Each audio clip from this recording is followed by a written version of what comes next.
WNYC Studios.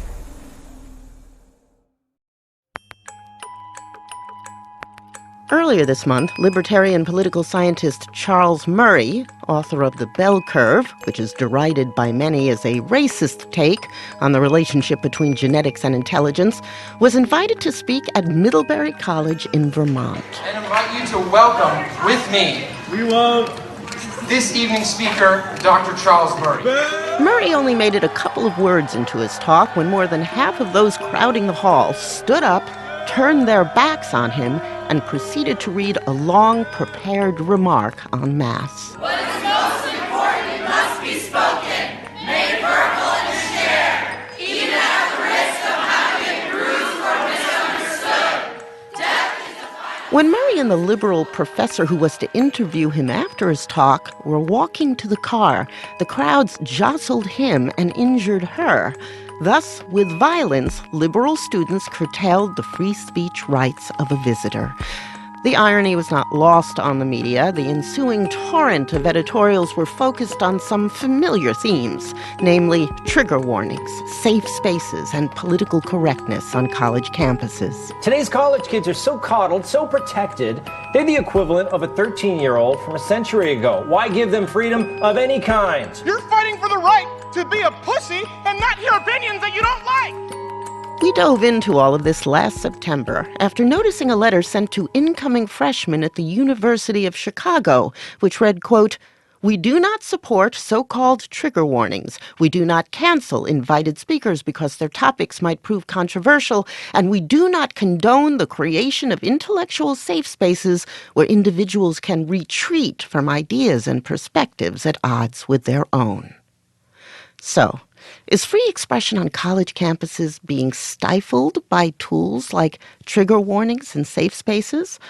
Cameron Okeke graduated from the University of Chicago in 2015. He wrote a piece last fall for Vox titled, "I'm a Black Uchicago graduate. Safe spaces got me through college." As the title suggests, he wrote in response to that welcome letter to his alma mater's incoming class. I was upset when I first read it. My time in the University of Chicago, I hadn't really encountered places where I could run away from people's perspectives, but I could find places where people didn't question who I was. And I thought that's a very different type of safe space. And so that kind of led me to write the piece. So let's talk about the unsafe environment that the safe space provides a sanctuary from. So the University of Chicago has been under Title IX investigation for a while now. There has been task force, dialogue after dialogue, but the fact still remains there's been a long history of ignoring marginalized populations. There's been racist parties, there have been incidents of racist costumes, there have been the creation of this place called the in Chicago Politically Incorrect, which included a plethora of hateful, threatening, disdainful speech about students, like personally attacking students. And that doesn't even speak to the amount of sexual assault mishandlings that have happened over the last couple of years. And so the climate is one in which if you're a person of color or if you are a woman or basically if you're a person who doesn't have a privileged identity, you don't have the type of institutional support or backing that other students may have. Now, you found a safe space, which turned out to be the Office of Multicultural Affairs. Mm-hmm.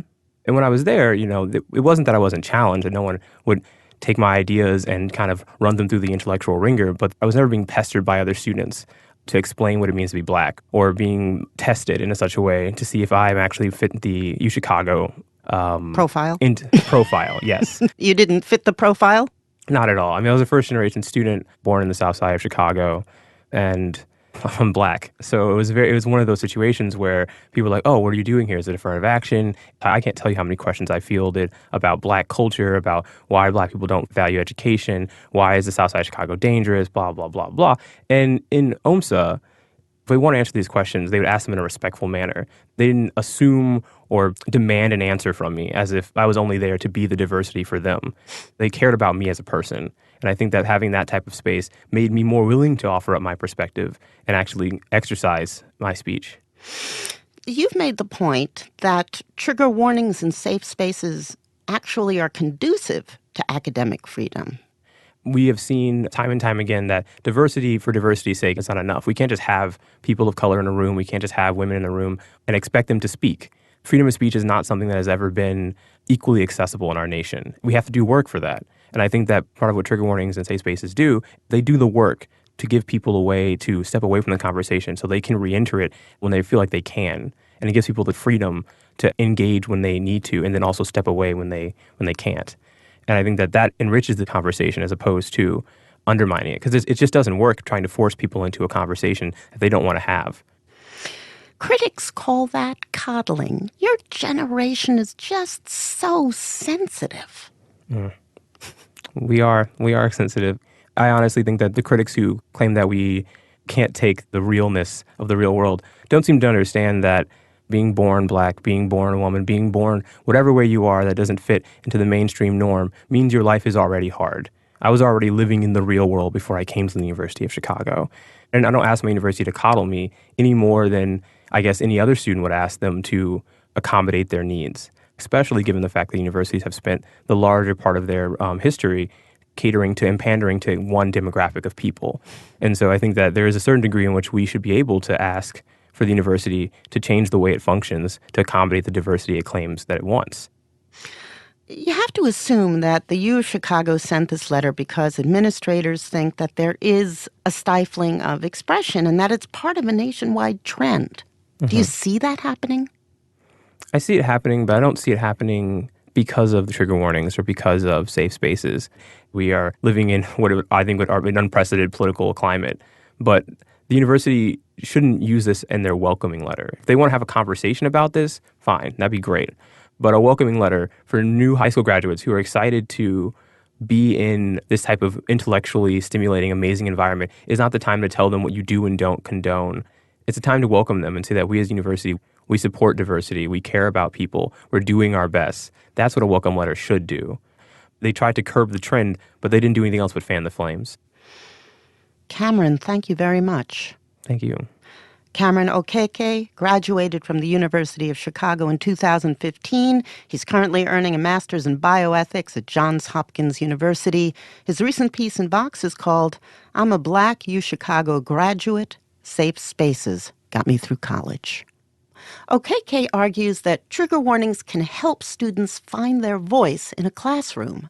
That's why Cornell philosophy prof Kate Manne uses them. A trigger warning is, for me, as simple as a one-sentence heads up in an email to students saying this week's reading contains maybe a graphic description of a sexual assault or a description of active military combat, something along those lines. And I should add, I teach feminist philosophy, so a lot of the material that I cover is on misogyny and topics like mass rape during genocide. So a lot of people who teach wouldn't have any reason to use them, allowing students who have the relevant sensitivities to prepare themselves for those sorts of discussions. You expect in a class of 200 there might be some traumatized people in there. Maybe they shouldn't be taking that class. The current evidence suggests that perhaps as many as 1 in 5 students will be sexually assaulted while on campus. So we would be potentially ruling out a lot of people from discussions of sexual assault who might have the most reason to engage in them if they didn't feel comfortable coming into class ready to confront these harrowing topics. People have real bodies, real memories, real histories. People don't come into university necessarily shiny and new. Not everyone is able to dive into every topic with complete equanimity, but that doesn't mean we can't talk about it. We have to. And you haven't noticed people skipping out from your classes with a note from their doctor? No, that just hasn't come up. The key really is to think about trigger warnings as preparation for people to engage rationally, calmly, and fully with the material. They're not designed to foster avoidance. The people who I happen to know in my classes have had the relevant traumatic experiences, sometimes recently, will often thank me not just for providing trigger warnings, but for bringing up subjects that they want discussed because they've been there. Obviously, you've heard the opponents of trigger warnings suggest that this is just more coddling for a generation that's already been coddled practically into paralysis. I just wonder whether by saying, take care over this section you're going to do, you're putting red lines and exclamation points, and you're just give a reason for students to be censorious. I mean, the reason I give trigger warnings is I'm teaching material that traditionally people have been protected from in the academy. There is very little discussion, say, of misogyny and sexual assault in philosophy until feminist philosophers began to introduce those topics. So it's not obvious to me that this is really about coddling so much as that's an expression of resentment to extending basic consideration and kindness to people when, in fact, new and more challenging topics are under discussion. The weird thing is that the banner of academic freedom has been picked up by both sides of this discussion. Yeah. What I see is the creation of an environment where it is the professors that are being curtailed in their speech.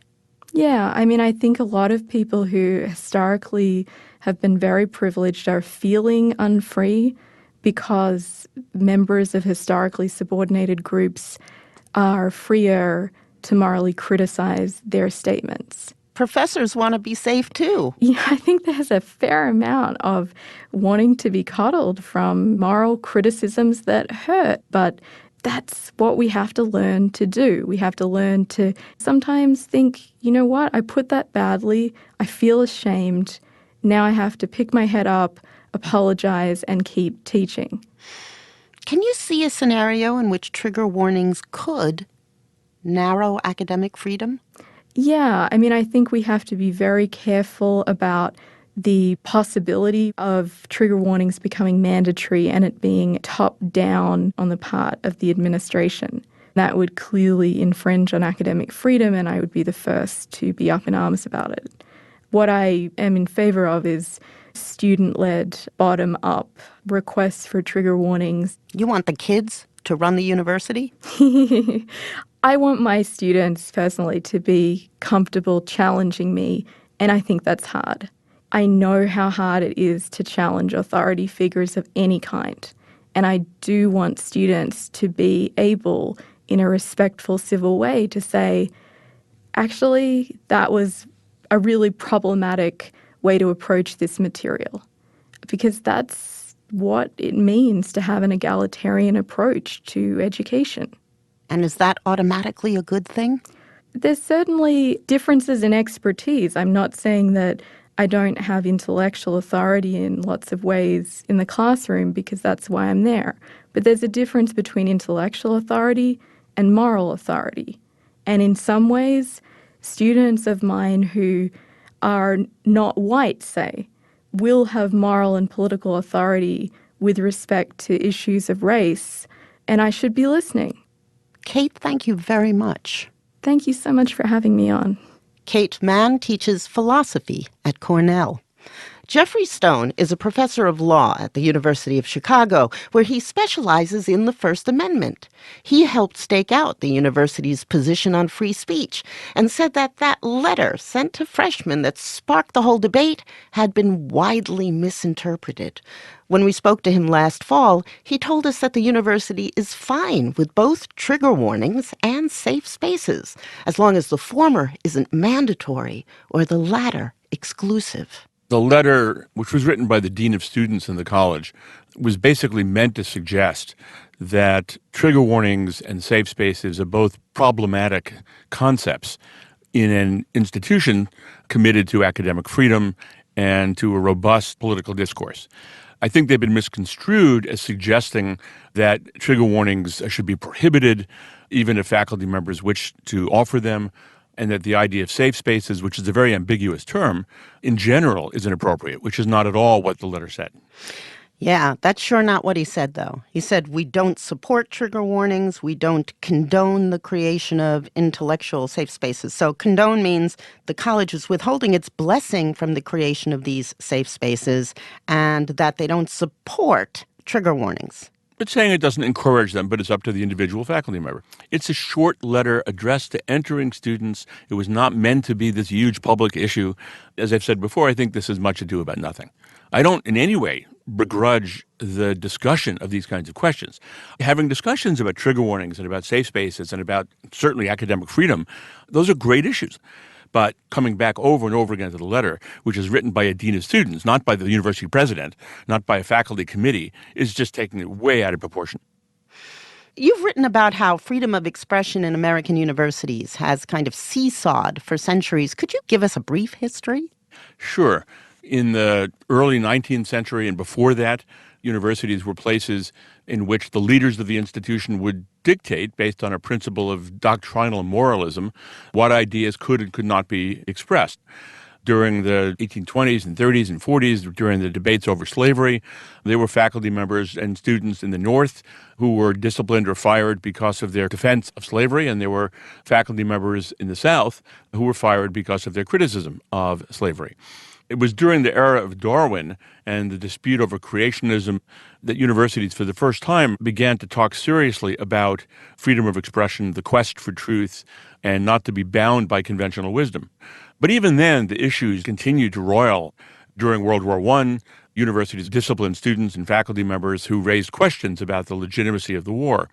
During the McCarthy era, of course, universities across the country basically banned any student or faculty member who was seen in any way as sympathetic to communism. During the Vietnam era, there were strong disputes about the appropriateness of dissent on campuses.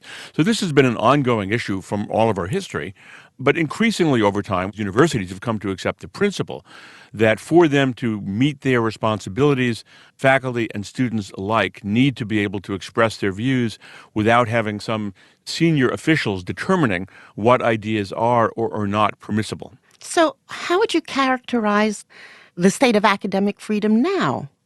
Well, I would say that, once again, it is under serious challenge. It's different from many of the prior episodes. Historically, the students were always the champions of academic freedom and of their own free speech. In this instance, ironically, it is the students who are the primary forces calling for censorship. The other difference is that traditionally it tended to be political conservatives who favored censorship. And now, interestingly, it's political conservatives who are robustly defending the freedom of speech. Liberals have always been the champions of free speech, both nationally and in universities, are divided. There are the sort of traditional liberals, like myself, who strongly believe in academic freedom, and there are others who basically say, well, even more important than free speech and academic freedom is ensuring that individuals who feel marginalized or alienated are protected from that environment, and therefore free speech should be confined. This week we spoke to a Uchicago grad who sees trigger warnings and safe spaces as essential to creating a campus climate in which all people feel free to express themselves. Well, the key meaning of a safe space is that students can get together with other students with similar backgrounds and experiences and share their experiences with one another, learn from one another, feel safe in their conversations with each other, make plans, invite speakers. All colleges and universities have endless student organizations supported by the universities designed to enable them to do that. That's what, in my view, a safe space should be understood to be. And Cameron Okeke, the University of Chicago grad that we spoke to, said that the safe space for him was the Multicultural Center, where people of all different backgrounds got together without having to be the representative of a community that the majority of students wouldn't likely encounter. In other words, a place where they could have a freer expression without constantly trying to justify their own presence. Sure, and that's a good idea, and they exist all over the place. And that's all he's supporting. And maybe this is just an argument over definitions? That's partly what I've been trying to say, is if safe space means a physical location that is earmarked only for people of a certain background, and only people of that background are allowed to enter some particular permanent space, that's a different issue. The reality is it's critical for students to have an opportunity to congregate with other students with similar experiences and to work things out themselves. And that exists all over universities, as it should. But you do think that academic freedom is under threat? The issues about academic freedom are about canceling speakers, intimidating students and faculty from saying things, demanding that the university punish students for saying things that other students don't like. That's the threat. It's not about trigger warnings, frankly, and safe spaces. It's about the effort to exclude from universities the expression of ideas that some students disagree with. That's the threat to academic freedom. And it is as serious a threat as we've seen in the last 40 years. And social media, by the way, makes it far worse than it ever was before. Because it used to be that if a faculty member or a student said something that was controversial, you could have an argument, you could have a debate, you can say things that, were provocative. Today, those statements wind up on social media, and for the rest of your life, people can find it and look it up and take it out of context. And we're seeing real chilling effect on the willingness of students and faculty to speak openly, to speak candidly, to speak courageously. That's not a healthy thing for academic freedom. Can you give an example so that listeners will know the sort of thing you're talking about? At one college, a group of students chalked on the sidewalk Trump in 2016. And other students demanded that the students who had done that be disciplined because the message Trump in 2016 made them feel unsafe. At another institution, indeed at many institutions, students learning that a particular speaker had been invited to the campus insisted that the university withdraw the invitation, and to avoid controversy, the university acquiesced. In other situations, the speaker comes to campus and students and others disrupt the event, yelling and screaming and so on, to the point where the event is canceled. Those are just common occurrences these days, and they're not consistent with what universities should aspire to. The president of the Evergreen State College, George Bridges, wrote in the Seattle Times this week, "Colleges and universities must change as the society changes, and unlike 10 to 20 years ago, schools must now acknowledge and address issues that they have largely ignored in the past: sexual violence on campus, its effect on student victims, the impact of war experiences on veterans returning to college, and what's more, there's a real effort by colleges to recruit more diverse student populations, people who weren't there before, low-income students, people of color, people with disabilities, transgender people. These are new times that may call for new measures." I agree completely with that, but it does not call for censorship. The mission of a university is to empower students, to make them effective, to teach them how to address things that are offensive and problematic and challenging, so they can persuade other people that they are right. The mission of a university is not to shield students, because the world will not shield them. Thank you very much. My pleasure, Brooke. Geoffrey Stone is professor of law at the University of Chicago, where he specializes in the First Amendment. Thanks for listening to this On the Media Podcast Extra. Just a quick reminder, we have a weekly newsletter that you have to sign up for. It's funny and informative, and sometimes we have giveaways, so go to onthemedia.org to subscribe. I'm Brooke Gladstone.